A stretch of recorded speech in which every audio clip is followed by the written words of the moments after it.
So this session is about DNF5, and 3 fellow redactors are introducing us the new package management system. Yeah.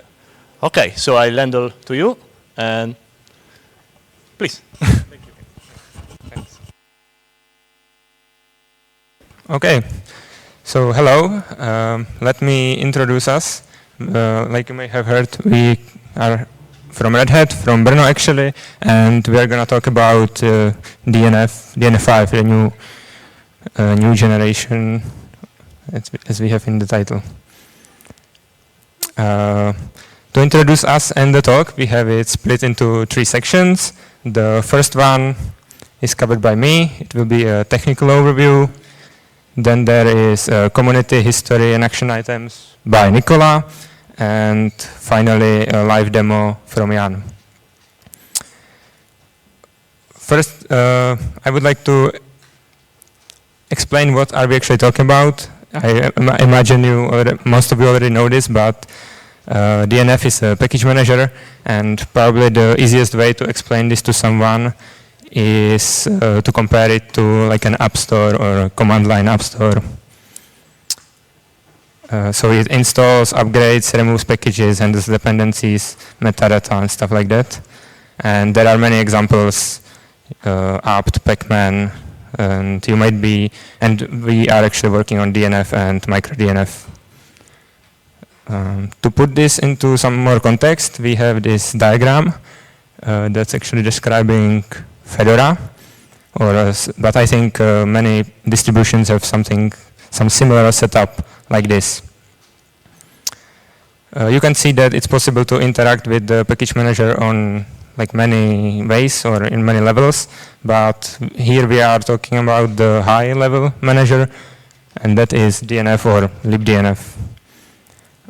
If we focus on that section, we could see a diagram of components that for the current version looks something like this. There are some problems with this, actually, and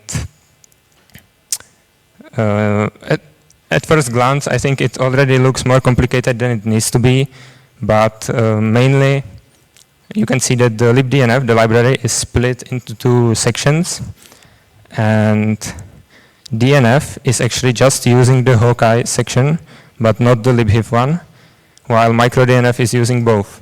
Now, this would be fine if there was some extra functionality in micro-DNF, but it is actually the other way around. Micro-DNF does less than DNF, and this is because we have like duplicate code there. That's of course not good, so we should fix that. And the other big issues is with the extensions or plugins. Most of our plugins are for DNF, and they are in Python. But as you can see from the diagram, it's not possible to use the same extensions in micro-DNF. There's like simply no way how to get to them. And also the other way around, if you have some extension for libHIF, it doesn't get used in DNF. This is again not good because we already have some extensions that we want in both, and we have to duplicate them. Again, like that's just a bad situation. And to resolve that, we are introducing or creating DNF5. I should mention that when I say DNF5 here, I mean like this whole part of the stack. So the library, the plugins, the actual command line DNF tool. But the new diagram looks like this. It is much simpler. We have merged the insides of the library into one piece, and we have also merged DNF and micro-DNF into just one tool, which is here called DNF5. There's also a new DNF daemon. We still have two nodes here for plugins or extensions, but it is much more clearly separated. We have, for the library, we have more like a passive extensions that get used automatically. Every time you use the library, they get loaded and run. And for DNF5, there are some more like active plugins. So this is typically like a new command that you can add, and the user actually has to like type it and run it. Another big two features are for that we actually are breaking API and it's not backwards compatible. So, these are not exactly features, and you might ask, why are we doing this? So let me try to explain that or justify it.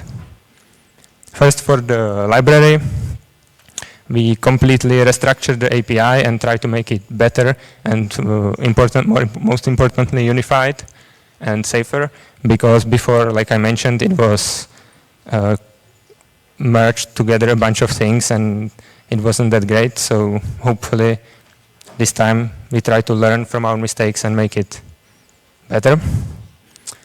And another change we are also doing is inside of the library. For example, we are now loading and downloading the repositories at the same time.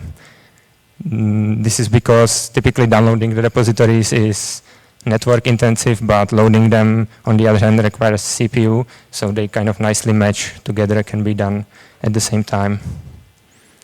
Another change is we don't download file list metadata by default. If you're not familiar, then the file list metadata contains a list of every file in all of the RPMs, so it is quite a big file, and we think it's possible to get by without it, as other distributions do, so we don't download it by default, but of course it's still possible if the user wants to download it or even configure it so it's downloaded every time.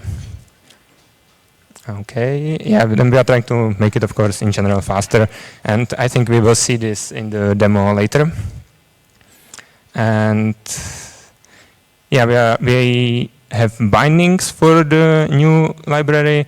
We mainly focus on Python because that's most of our users, but thanks to Swig, it should be possible to generate also for other languages like Perl or Ruby, and it will need some work to do that, but hopefully it wouldn't be too bad. Now I'm moving to the actual command line package manager, DNF5. Probably the biggest change, or one of the biggest changes, is that we dropped Python as a dependency, and this is actually what allowed us to merge microdnf and DNF together, because before we needed microdnf for like a containers on minimal environments where you need a smaller footprints, but since now we don't need Python and everything is in C++, in C++, we have best of both worlds. Not everything has changed. We keep most of the commands are actually the same, except for a couple differences that needed like tweaking or fixing. But on the other hand, the outputs of the commands did change. In fact, we do run still the same CI tests that we ran for DNF4 as well as for DNF5, and usually you have to change the like checking of the outputs to make it work. Not all of the tests work, but we are still developing it and working on that. Then there is the daemon, and just really quickly, it will be, or it already is, accessible by dbus, and since it like uses the whole library or the same library, it will have the same functions, so you can use it to work with groups or modules and stuff like that. Last thing from me, I want to mention a couple additional improvements. I'm not going to like too many details, but we have configurable aliases, fully integrated modularity, just single configuration for all the users of the library. We managed to separate system state from history database and module state, and for example, we have built-in autocomplete. And there is others, and if you have questions about these or anything else, you can of course ask us after the presentation. Okay, so that was everything from me, and let me now hand it over to Nicola and the community part. Thank you. So after the technical overview, let's focus more on who is actually contributing to DNF5 and how we are changing our idea of looking at the community, not just our idea of the code base, how we plan to change our approach with the community. So of course, DNF5 is an upstream project, so it all starts from upstream. And it was I would say, quite a bit chaotic in the past because components were a bit separated.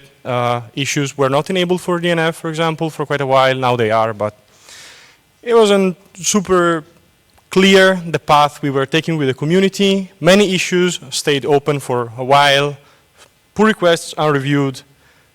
We didn't do great, but we plan to change it. So let me give you an overview of what was the past of DNF contributions. Then we will look at what we expect in the future, and then the action items that the team has to make everything more transparent and all the workflow much clearer. So, first of all, the past of the projects. So, I'm saying projects because here I graphed the weekly contributions by author of DNF, libDNF, and DNF5. And what I want to pull out from this graph is that, well, first of all, now the effort of the team is all focused on DNF5. As you see, it's just all the contributions are on the green part. And one other interesting thing is that, yes, DNF5 efforts are higher, are more compared to DNF or libDNF alone. But actually the effort, if you sum the highest points of DNF and libDNF, the efforts of DNF5 is less. And that's because you have to maintain a unified code base. And that's much, much more easier to do. It's just one thing. Also, I want to show you during the history of the project how many people actually contributed. So these are on the Y, the number of people that did some number of contribution on the X. So there is some exceptional guy, around 200. There is some others. There's just one guy, 150, 125. And like everyone is doing a very small number. So that's fact, and that's how upstream works. You have exceptional core team members that they will do all the job, and they are carrying, they're pulling the efforts. But it's actually good to maybe improve the community a bit more. And, well, to give you maybe some more perspective, you can even see, like this is, every bar is a contribution. So it's a different person. And yet again, there are just few people that did a huge number of contributions, sorry, and many people that did just a few, like one, which of course are important. But what it means to us when we, what it means for us having someone from outside contributing. So I had this idea of kind of splitting the contribution into groups, and here is my analysis. So there are, of course, the authors of the project. They are responsible of, let's say, the 10% of the total number of commits or contributions, right? And there are 1, 2, max 5, maybe, in the project. Those are like the key components. They are there from the beginning. I'm talking generally, but this applies for our components. Then there are the paid programmers, co-authors, exceptional contributors that are doing 100 of commits. 100 of commits, well, it's quite a number, right? And then, of course, there are the one-liners, the people that come and they're like, hey, there's a typo here. Super important as well. But they are just, they come and go, you will never see them again. And, well, they might be not even interested. Sometimes they just come and they are just doing one small fix and going away. And then there are who I call the people in the middle. So actually the people that can effectively contribute by following the project and by coming in more than once to just point out, hey, I am doing this request, maybe I'm opening an issue, and then the contributor gets interested in working into the project and does active commit, let's say, so brings in some code or maybe deletes some code. Deleting code is very important. So let's look at how we perceive contributions from inside the team. So for DNF, talking still about weekly contributors, we had a total of 225 contributors, 4 authors, so 4 people that did more than 10% of the whole work, and 19 people, very good people, that did 100 commits. And those people, they are regular, they're there since forever. You kind of know that they are there helping you out. But let's focus on the others. So how many commits are in total, and how many have been without those people? And the number is actually roughly 10,000 total commits. Oh, sorry, I'm talking about contributions. So it's a little binned, so it's smaller numbers. But still, like the statistic applies. Roughly 4,000 commits without the authors, and roughly 1,000. So 1,000 commits are done just by those people that stay in the middle, more or less. And so, what is your effort to be, let's say, active member of the community? So I said, okay, I want to do the 1% of this. That's pretty easy. You do roughly 11 commits, 11 issues, 11 whatever, 11 comments, and you are actually 1%. If you know 100 people, you definitely remember if one person is missing or not, or like, hey, I don't know, you change your haircut to pink, and you remember, because the 1% is quite a lot. So it's very easy, and I'm talking about 11 contributions in whole the history of DNF, and DNF is being active for like 10 years. So it's like 1 contribution per year. It's quite easy, right? And now it's the time to jump into DNF5, because if you look to DNF5, same applies, it's basically just team effort, so 5 authors roughly. This number will decrease with time, and 6 very good contributors, and then those are the number of contributions. And again, if you do 1 to contributors, we value that kind of contribution, whatever it is, quite a lot. I mean, it's significant. This is what I'm trying to bring up. So, what kind of contributions are we talking about? We have a transparent workflow, we have open issues now. We triage all the issues weekly. This is something that, again, we were not doing for DNF for some time. We have public milestones in GitHub, so you can understand what our action plans are. And also we have discussions open that we use for announcement, that we use for, gathering opinions. Like DNF5 naming is discussed on GitHub, so you can go there and give your opinion. And questions, of course. If you have a question now, you can ask it. If you have a question later, there will be the link to GitHub to just go there and ask something. And of course, we have Bugzilla for Fedora tracking and, downstream requests or specific Fedora things. But like, the upstream is where we start, and the upstream is where we are trying to improve to the community. A bit more to that. We have now a better documentation. The documentation is actually generated from the code base.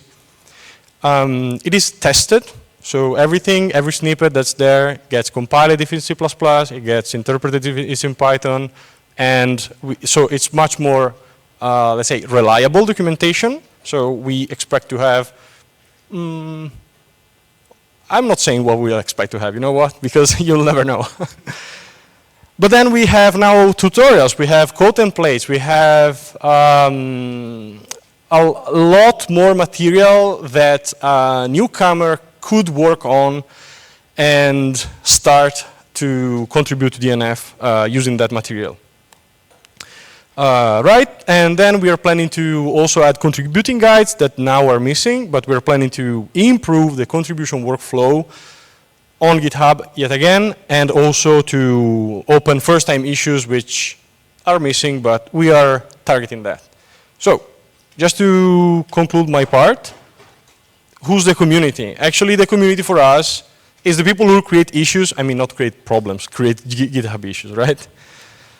People who add or remove code, and people to take part in the discussions, even now, even just by coming to us and say, hey, DNF5, you know what, I tried it, it worked, or it broke my system. It happened. So, it can happen.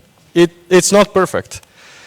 Or the people who raise questions, like now, or again, they are reaching back to us to the mailing list. The more questions we have, the more reliable we can provide a code that actually works for the most user cases. So, and just using DNF5, you're part of the community. And most importantly, and I really feel this quite a lot, because when I started working on DNF, I actually needed help from the team, and I believe that many people didn't quite dive into the contribution system because they didn't have help. So we are actually in the need of people that help and ask for help, and that will bring to all the other points. So, well, I hope now it's much more clear how we intend to work in the future. And now let's see how DNF5 works in practice with the demo. So here you go. Jan will talk to you about the demo. Okay. So hopefully it will work. So, okay, let's try some hands-on usages. And what do we have here? So we have two separate individual containers, both running Fedora Linux, and they have the same configuration. And on the left side, I will show you the examples using the original DNF command. And on the right side, I will show you the same examples running the DNF5 command. So let's start with something simple. Just install a package. So we will try to install this package. Hopefully the Wi-Fi will work, and I will try the same on the right side. Okay, and now what's going on? We need to download the metadata about the packages. So basically, what are the packages, what are their dependencies, the requirements.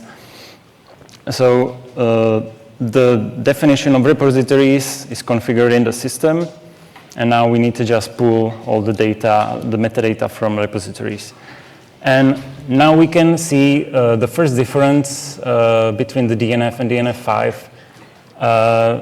what was already Aleš talking about, and it's the size of the metadata, because in DNF, everything was hard-coded, and always all metadata was downloaded. So there is like 64 megabytes for the Fedora 37 repository, and if we look into DNF5, there is just the 21 megabytes, and it's because of the file lists are not there by default, because usually we don't need them.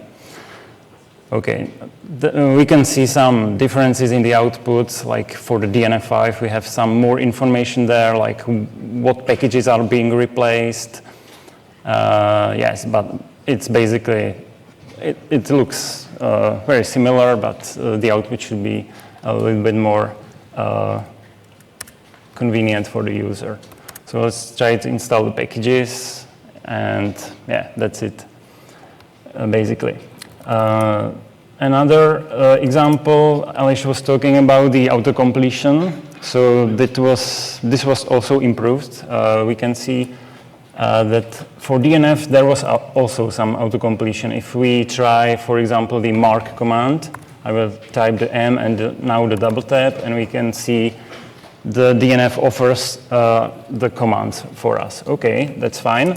But the mark command has also the subcommands. So if I type the double tap again, it shows me like the installed packages on the system. So these are the arguments I should use. But if we see the help, like we need to use one of those three subcommands, and these are not suggested by the DNF. So this was improved for DNF5. We can look at this. If we put the M and double tap, we can already see that there is some difference. There is also some brief description of the subcommands that are, all the commands that are offered for us. And if we now put the double tap again, we can see also the subcommands there. So, and of course, there is also the auto-completion of the options. So we can use the double dash and put the double tab again, and we can see all the parameters that are relevant to this command. and it could be quite convenient. So now let's try some performance comparison. So, for example, the repo query command was quite improved. So it's basically the command for querying the packages based on some keywords, on filtering it, and so on. But for this example, we will use just the empty repo query, which basically lists all the available packages in repositories.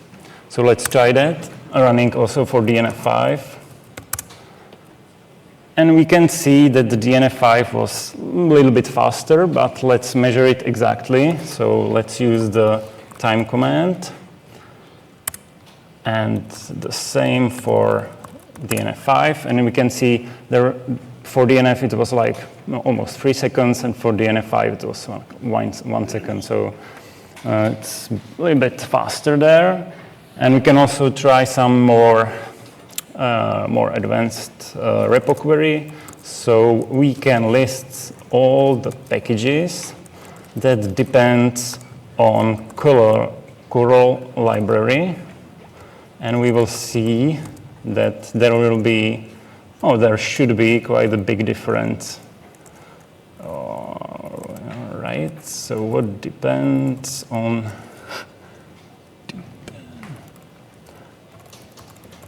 Right, so running it, I will try to run it parallel. And we will see. Okay, so here is about 6 seconds for DNF5. It's quite fast. And for DNF, it will be like 3 times longer, I think. Okay, 20 seconds. Okay, so that's it from the CLI demo. And we can move to API. And you could ask why I should use the API. Well, of course, it depends on the use cases, but usually if your project has like supports one of our scripting languages we have the bindings for, like the Python, it could be much more convenient to use directly the API, and also it's more powerful than the CLI interface. But yeah, some common use cases are simpler to write through the command line. And so sometimes, in the end, the client chooses both approaches, right? Okay, so let's see some simple API example. Let's say we have our favorite package, and we want to know what are the latest available version of this package in different Fedora releases. Could be useful. So let's see step by step what we need to do. So if we have installed the devel packages and the API bindings following our tutorials on the GitHub pages, the importing of the Python module is super simple. Then we need to set up the session for the DNF and running some initialization method. Then we need to override the release version variable, which is basically used in the repository URL. So we always look only for the packages of the respective Fedora release. Then we need to prepare or load the repositories from the configuration and prepare like the objects for the Python. And then we need to prepare the query, what we will actually be querying. So this is also quite simple. There is a package query object, and we will just filter all the packages containing the kernel name, and we want to have the latest version always. That's simple. And if we found any of those packages containing kernel, we just print the name of the package, otherwise not available. Okay, let's try it running this simple script. And for Fedora 35, there is this kernel version. For Fedora 36, there will be some probably newer one. Oh, it's taking long. and also should output for Fedora 37, something a little bit newer. Okay, now we can try to edit our script and show you if we have already some DNF5 package available. But yeah, we need to add here a rawhide version or development version of the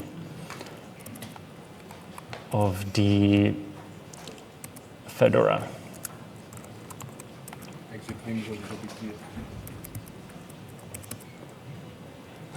Doesn't work. Doesn't work. I don't know how to. Does anyone know how to exit Vim? No, I couldn't resist. I need to escape.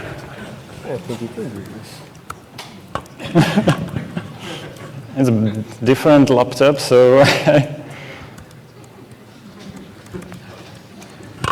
And the thing is that it's actually a different laptop because the HDMI wasn't working, so I need to I just don't know. put the Well, escape, but. because escapes. Escape is not working. Thank you. If anyone has any questions, we'll try to or we can move on and maybe. Yeah, we can move on. Okay, so you will never know if DNF5 is actually in some Fedora. Well, guess what? We will say it anyways, but it was the cool. Well, it's always exiting the. Oh, maybe I get it. I get it. So in Fedora 35 there is no DNF5. In Fedora 36 no DNF5. 37 no DNF5. Oh, maybe for rawhide. No. Yeah, it's taking some time. I don't know. Maybe just. Oh, it's there. Okay. We can move to some more challenging example. What if we want to add our awesome new command to DNF5? So then the user will install it and just type DNF5, our command, and it will do the magic. It's quite simple. We can show it to write some simple DNF5 plugin in like 5 minutes. So what do we need? Okay, we need devel and bindings packages. That's no problem. We can install it following the tutorials. We need some template sources. Okay, you can steal our DNF5 plugin sources and use them. And you need some build tools and build script, and then you can also steal the CMake script we have for the DNF5 plugin. No problem. Everything is in our DNF5 repository. And now how to write it? You can follow like our structure of DNF5 plugins. It's basically always some definition file, like the header, what's there, the actual implementation, the CPP file, and then there is like the adapter for the plugin API, but it's like the boilerplate code. You just need to change a few lines and it will work. So let's look at this C++ example. There is the implementation of a really simple example command. And it's following like the command interface from the DNF5. So there is some methods for the setup of the command we need to follow. In this step, we need to tell the DNF5 we have some new command. So we basically register our new command into the DNF5. This is super simple, and it could be copied from our other plugins. Then there is setting the argument parser, basically parsing the arguments. What are the arguments for our new command? Listing all the positional arguments and what we have. But in this simple example, we don't have any, so we just set some simple description. In the configure section, we can like modify the DNF5 session, change some configuration, or request some optional metadata to be downloaded. Here we just gonna be quiet. And there is the actual implementation of the command in the run method, where we will just output something on the terminal. And here I will show briefly the adapter code. So this is the boilerplate one. You just copy it and change a couple of things. This is like the plugin name, the version, like name your author and name of the plugin. Then there is long block of some boilerplate code that is same for all the plugins. Each plugin consists of one or more commands, so you just put there our new command into the list. And finally, we need to return the instance of our new plugin class, and that's it. So let's try to build it and run it. At first, I will show you that there is no example command for DNF5 right now, so I'm not cheating, right? And here are the sources, right? There is the CPP file I was showing. Then there is the header file, which is basically just the definition, and the adapter code in the example plugin CPP. And then there is the build script for the CMake, which is stolen from the DNF5 sources. Okay, so we just need to create build folder, and then we will do everything to make it. Ooh, there's again some weird keyboard. Wow. I need, this is not English keyboard. Oh, so the Czech keyboard. You should know the Czech keyboard. I need like the ampersand. What are we doing? English. No. This one. What's there? How to? Where is it? Yeah. There we have it. There we are, nice. Oh, it's, how did you? just. What happened? I don't know. This. Show me again. So. What? The shift and. Yeah, because this is the Italian keyboard, so don't look at this. Just go by memory. Oh, it's the 7. Oh, sorry. It's the printed in Italian. Sorry. So make install. So basically we just build the sources, and the installation is just the copying of the library into the correct place where the DNF looks for it. So building is done, and we can try running DNF5 example, and yes, we did it. And that's it.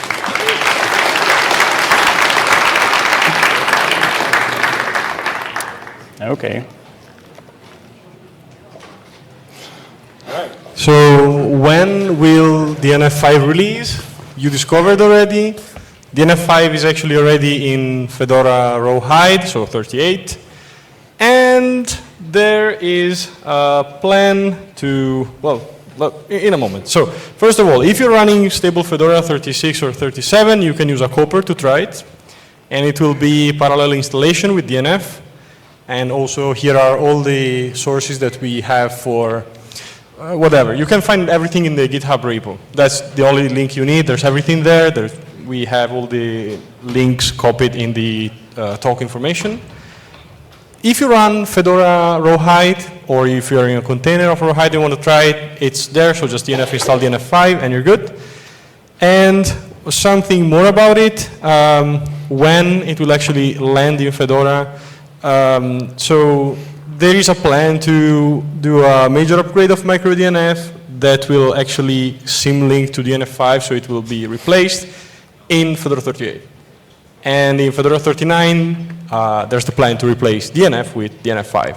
So it's coming, and we hope to be ready for that. That's it. Thank you. And if you have questions, we have time.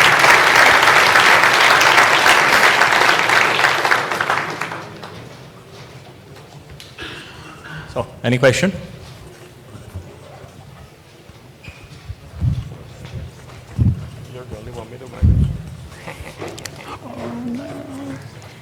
Thank you so much for this presentation. My question is related to community. You demonstrated that there is quite a few people that are not making more than like 1, 2, 3, 4 commits. Can you tell me what is your plan to help people contribute more? How are you going to improve the contributor experience? I can take it. All right, good. You are the community guy. I'm trying as fast as I can. You're great. So thank you for the question. So the idea is to, once again, make it simpler and be more proactive to help people. So again, in the past, we weren't very responsive and people got pissed because their code was just ignored and their questions were not as important as maintaining DNF, or that was a perception from the outside. And now we try to, again, every week we go through all the discussions, all the new issues, all the new PRs from community in all our components, and we set an action plan for that. So we set the milestones in every one of that. It's like, we want to make this land in Fedora 38, we want to make this land in Fedora 39. So you know what is our priority. And we take seriously, in serious considerations, PRs. So if you just drop some code, it's very easy for us to review it and be proactive to that. And once again, it's done weekly and it's on our priority. Our workflow has changed. Hope it answered. Thank you.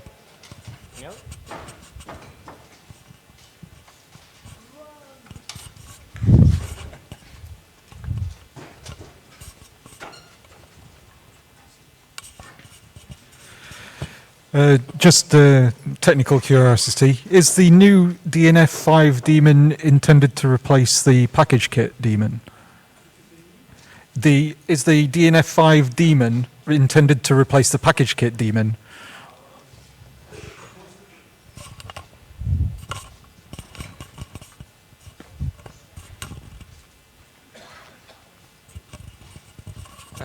So it can. We did start with that in mind because package kit was officially deprecated before, so that was one of the goals. But lately, I've seen that package kit is maintained, and there is even issue for on our page that someone wants to create backend for DNF5 for the new API for package kit.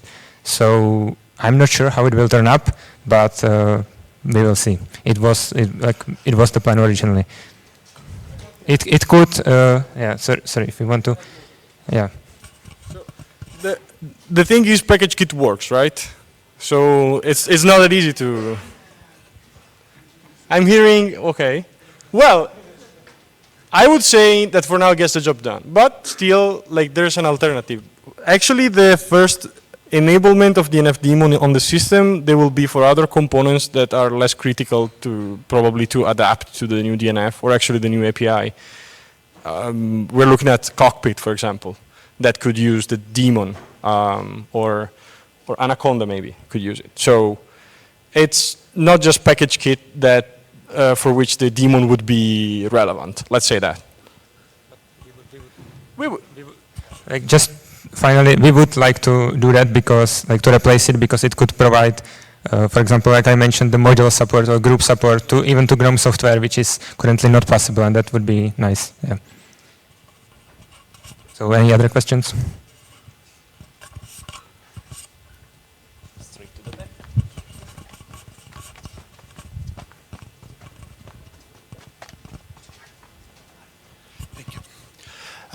Hello. I do also have a community participation question. Are you talking or have you considered reaching out to other RPM-based distributions beyond Fedora and CentOS, like OpenMandriva or SUSE, perhaps? Thank you.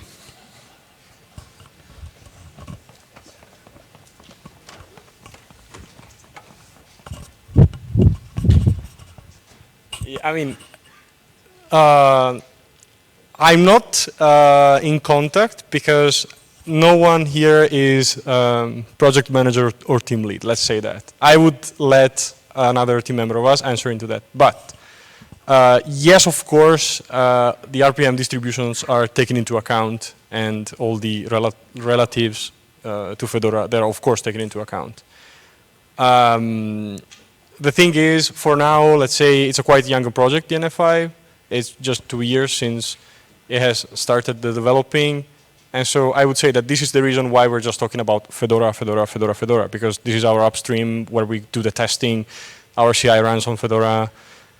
And, well, I think that we definitely would be porting, or like we would be very, very happy to see DNF5 land in other RPM distributions.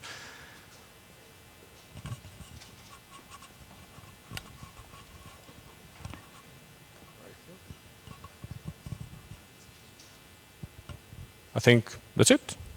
Yeah. Is there no more question? I think that's it. Okay. Thank you again. Thank you. Thank you, everyone.